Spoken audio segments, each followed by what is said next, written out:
Hello बच्चों, आप सभी का स्वागत है हमारे चैनल सिलेबस पॉइंट में। तो आज हम लोग देखेंगे अयस्क और खनिज देख लिए थे, और उसके बाद हम लोग देखेंगे कि ये अयस्क के प्रकार कितने होते हैं, और खनिज किसको बोले थे, जिसको हम लोग कोड़ के निकालते हैं, जिसको क्या करते हैं हम लोग कोड़ कर निकालते हैं, उसको खनिज बोलते हैं। और जो अयस्क है उसको बोलते हैं जो आसानी से आपको प्राप्त हो जाए, उसको क्या बोलते हैं, अयस्क बोलते हैं। क्या बोलते हैं, अयस्क। ये बात याद रखिएगा। और अयस्क के प्रकार कितने हैं तो वो आज हम लोग देखेंगे। अयस्क के प्रकार कितने हैं। अयस्क मान लीजिए निकल रहा है तो उसमें कोई ना कोई अशुद्धि होता है, और अशुद्धि होने के कारण क्या होता है कि उसका अलग अलग प्रकार बन जाता है। ठीक है, तो आज हम लोग देखेंगे पहले क्या ऑक्साइड। ऑक्साइड मीन्स क्या, ऑक्सीजन। ऑक्स दिख रहा है मतलब ऑक्सीजन वाला अयस्क। तो वैसा अयस्क जिसमें धातु के साथ अशुद्धि के रूप में क्या हो, ऑक्सीजन हो।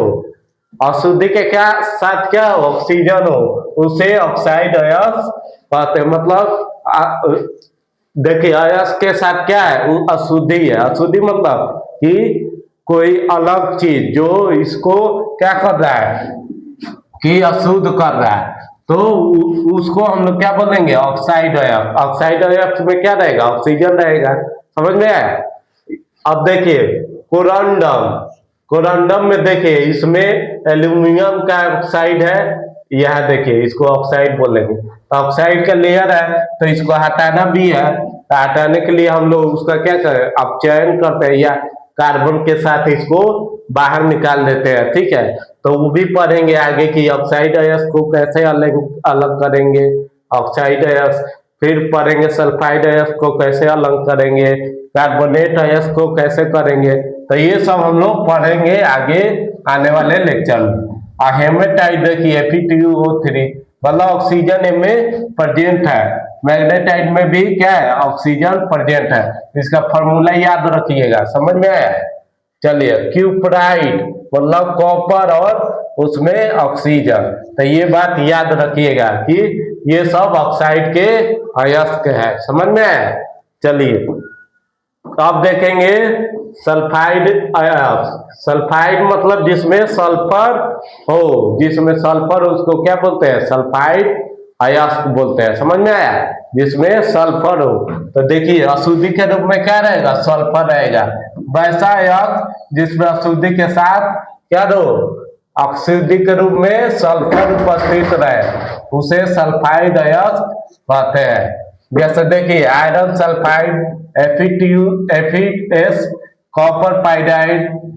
कॉपर पाइराइड क्या देखिए में कॉपर रहेगा, आयरन भी रहेगा और सल्फर भी रहेगा। और देखिए कॉपर ग्लास, इसमें क्या रहेगा, कॉपर के साथ सल्फर भी रहेगा।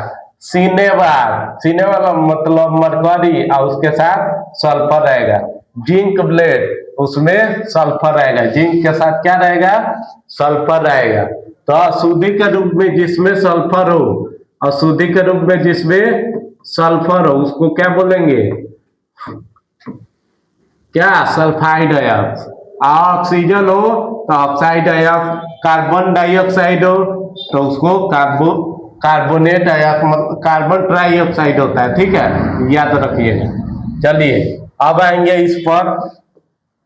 इस पर आते हैं। वैसा अयस्क जिसमें धातु के रूप में क्या हो, कार्बन उपस्थित रहे, उसे कार्बोनेट अयस्क बोलते हैं। मतलब CO3 रहेगा, सब में CO3 रहेगा, कार्बन रहेगा, अशुद्धि के रूप में क्या रहेगा, कार्बन, उसको हम लोग बोलते हैं कार्बोनेट अयस्क। जैसे कैल्शियम कार्बोनेट, तो देखिए यहाँ कैल्शियम कार्बोनेट, मैग्नीशियम कार्बोनेट, तो यहाँ देखिए मैग्नीशियम कार्बोनेट, कैलेमाइनर, तो ये देखिए जिंक के साथ कार्बोनेट है, सब इनमें घुस गया है।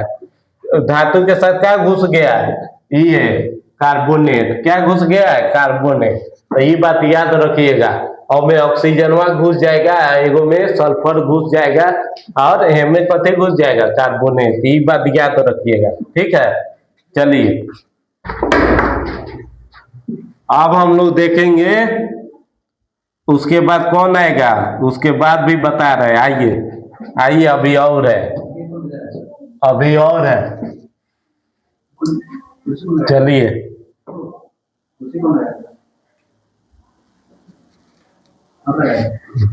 चलिए आइए। हैलाइड अयस्क, हैलाइड अयस्क मतलब वैसा अयस्क जिसमें धातु के साथ अशुद्धि के रूप में हाइड्रोजन हो। हाइड्रोजन में जानिए हैलाइड में कौन कौन आता है, फ्लोराइड, क्लोराइड, ब्रोमाइड, आयोडाइड, यही आता है। ये अशुद्धि के रूप में रहेगा तो उसको हम लोग बोलेंगे हैलाइड अयस्क। क्या बोलेंगे, हैलाइड अयस्क। देखिए हाइड्रोजन यानी में क्लोरीन रहेगा, फ्लोरीन रहेगा, ब्रोमीन रहेगा, आयोडीन रहेगा, तो उसको क्या बोलेंगे, हैलाइड अयस्क। क्या बोलेंगे, हैलाइड अयस्क। Rock salt, rock salt NaCl रहता है, ठीक है। देखिए क्लोराइड है, क्लोरीन है, फ्लोस्पार, फ्लोस्पार मतलब फ्लोरीन, फ्लो मतलब फ्लोरीन, देखिए कैल्शियम रहेगा। अब देखिए अब हम लोग जानेंगे क्या, ये सब तो आपको पता होगा, जो में हाइड्रोजन रहेगा उसको हैलाइड अयस्क, ऑक्सीजन रहेगा तो ऑक्साइड अयस्क, और सल्फर रहेगा सल्फाइड अयस्क, और कार्बोनेट रहेगा तो कार्बोनेट अयस्क, ठीक है। मतलब ये बात आपको क्लियर समझ में आ गई होगी, ठीक है। तो चलिए अब हम लोग आगे बढ़ते हैं। आगे क्या देखेंगे, आगे देखेंगे धातु कर्म किसे कहते हैं, ठीक है। धातु को कर्म मतलब पीस पास के अयस्क में से अशुद्धि बाहर निकालते हैं, उसी को धातु कर्म कहते हैं। मतलब अयस्क से धातु प्राप्त करने की प्रक्रिया को हम लोग क्या कहेंगे, धातु कर्म। अयस्कों से धातुओं को बाहर निकालने की पूरी प्रक्रम को हम लोग क्या बोलते हैं, धातु कर्म। धातु कर्म के सिद्धांत निम्न है, सिद्धांत। अब मान लीजिए धातु को हम लोग अलग कर रहे हैं तो उसमें अलग अलग चीज चाहिए कि नहीं करने के लिए, समझ में आया। कोई शादी ब्याह करता है तो उसमें सब चीज का साटा बयाना, आपको कुर्सी लाना है, कितना कितना मरकरी जलाना है, सब चीज जोड़ जाड़ कर रखता है। राशन कितना होगा, ठीक है, घर का डेकोरेशन कैसा होगा, तो ये सब मिला के लोग करता है। इसीलिए अब देखिए धातु में भी क्या है कि उसको अलग करना है अयस्क से, तो उसको अलग अलग प्रक्रिया से गुजरना पड़ेगा, समझ में आया। तो यहाँ देखिए यहाँ गुजर रहा है किससे, अधिक क्रियाशील धातु क्या होते हैं, वैद्युत अपघटन विधि द्वारा निकलते हैं। वैद्युत, वैद्युत मतलब विद्युत जिसमें लगे, अपघटन विद्युत अपघटन विधि द्वारा निकलते हैं। अब देखिए बीच की धातु जो ना तो अधिक क्रियाशील है और ना ही कम क्रियाशील है, उसे भर्जन और निष्ठापन विधि द्वारा निकालते हैं, समझ में आया। भर्जन और निष्ठापन क्या होता है तो आगे पढ़ेंगे, भर्जन और निष्ठापन क्या है।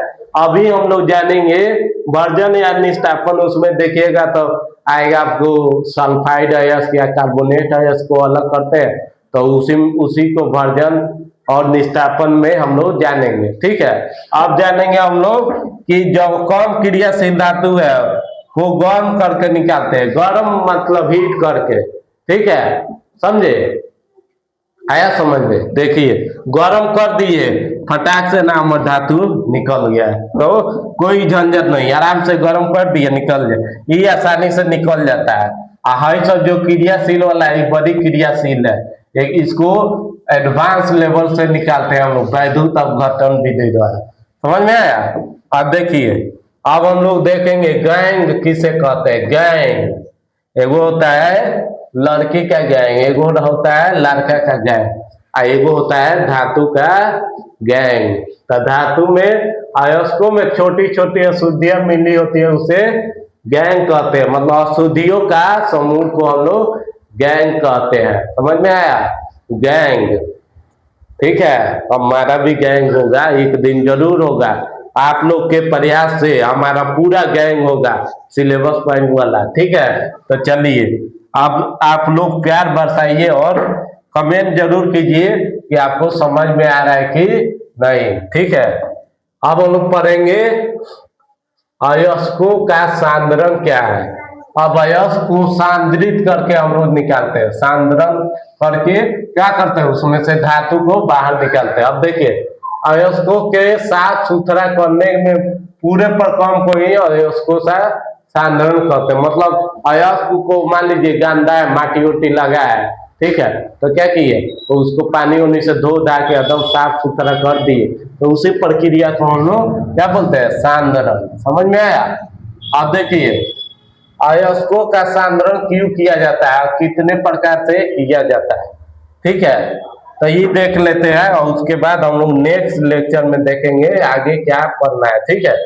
तो पहला विधि है, देखिए इसको दूर करने के लिए हम लोग क्या करते हैं, सांद्रण करते हैं। और सांद्रण करने का यहाँ प्रकार दिया है, हाथ से चुन के, मतलब ये पर रहेगा तो हाथे चुन चुन के, हाथे चुन चुन के बाहर निकाल देंगे। समझ में आया?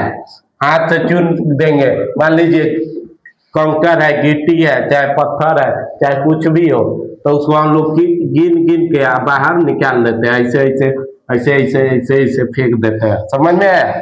अब चलिए, अब हाथ से चुन कर हो गया ना, चलिए अब इसमें क्या होगा कि अशुद्धि जो आकार से बड़े होता है उनके लिए यह विधि प्रयोग लाई जाती है। समझ में आया? बड़ा बड़ा पत्थर हो, कंकर हो, उसको हम लोग क्या करते हैं, हाथ से चुनकर निकालते हैं।